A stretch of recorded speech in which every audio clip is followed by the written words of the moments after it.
Le tirage au sort des huitièmes de finale de la Coupe de France. Les avant-matchs de Juventus Porto et de Dortmund Séville. Kylian Mbappé fait encore patienter le PSG pour prolonger.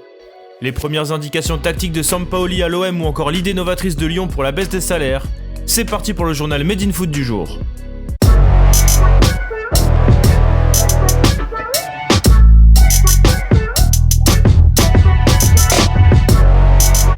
Les 16e de finale de la Coupe de France ont fermé leurs portes ce lundi soir avec un derby de la Côte d'Azur opposant l'OGC Nice à l'AS Monaco. Maîtres de leur sujet, les joueurs de la Principauté se sont logiquement imposés 2-0 grâce à Kevin Volland et Ruben Aguilar. Les Monégasques-Combriers ont signé une 3e victoire en autant de derby azuréens cette saison. Aussitôt après ce dernier match, la FFF a procédé au tirage au sort des 8e de finale de la Coupe de France par Loïc Perrin, l'ancien défenseur central et emblématique capitaine de l'AS Saint-Etienne. Le Paris Saint-Germain, tombeur du Stade Brestois samedi 3-0, accueillera le LOSC dans une affiche qui fait déjà saliver les fans de foot. L'Olympique Lyonnais de son côté se rendra sur la pelouse du Red Star National, vainqueur du RC Lens au tour précédent 3-2. Enfin, l'AS Monaco jouera encore face à une écurie de Ligue 1 et accueillera le FC Metz. Mais après cet épisode Coupe de France, place à la Ligue des Champions.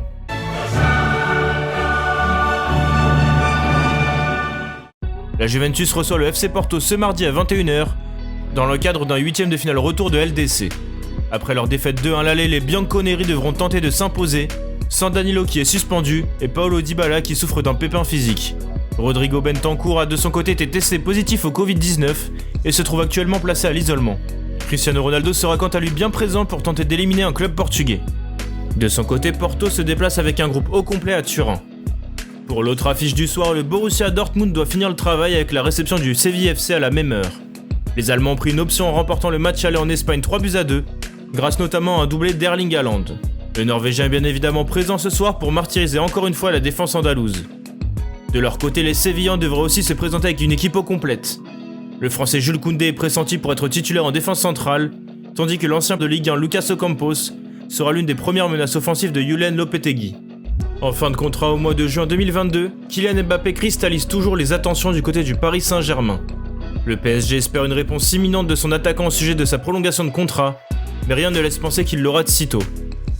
D'après l'équipe, les grandes manœuvres pour lui offrir un nouveau contrat ont débuté il y a plus d'1 an et demi par le biais de Leonardo, mais il n'y a toujours pas d'avancée significative. Le 22 janvier, la superstar française n'a pas caché être en pleine réflexion sur son avenir, et quelques semaines plus tard, rien n'a changé. Au fil des mois, les réunions se sont succédées, et elles ont permis de faire avancer certaines choses. Comme Neymar, le PSG veut prolonger Mbappé de 4 ou 5 ans. Paris a aussi élaboré une proposition salariale qu'il estime très intéressante dans le marché actuel impacté par la crise. Mais Mbappé n'a manifestement pas eu toutes les réponses à ces questions, et il a expliqué en interne pour suivre sa réflexion.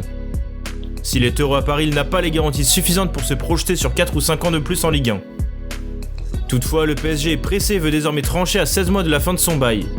En cas de réponse négative, les dirigeants veulent pouvoir se retourner, c'est-à-dire envisager une vente et un plan B d'envergure. A ce jour, le plus probable est donc un statu quo, ni départ ni prolongation jusqu'à l'été. Reste maintenant à savoir si le PSG acceptera de prendre son mal en patience. Alors qu'il était sur le chemin du retour avec le Paris Saint-Germain, Neymar, 29 ans, ne jouera finalement pas le 8e de finale retour contre Barcelone ce mercredi. Le club de la capitale l'a annoncé via un communiqué de presse sur le point médical. Reprise de l'entraînement partiel avec le groupe la semaine dernière, Neymar continuera son travail de reprise individuelle.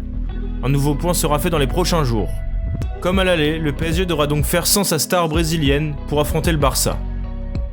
Ce lundi à la commanderie, Jorge Sampaoli a procédé à sa première séance d'entraînement avec l'Olympique de Marseille. L'Argentin a profité d'une dérogation de l'agence régionale de santé pour pouvoir effectuer cette séance. L'entraînement était assez léger avec des jeunes de la formation et les remplaçants, tandis que les habituels titulaires étaient en décrassage. Ensuite, Sampaoli a réuni le noyau dur du groupe pendant une bonne heure pour présenter ses méthodes et ses principes.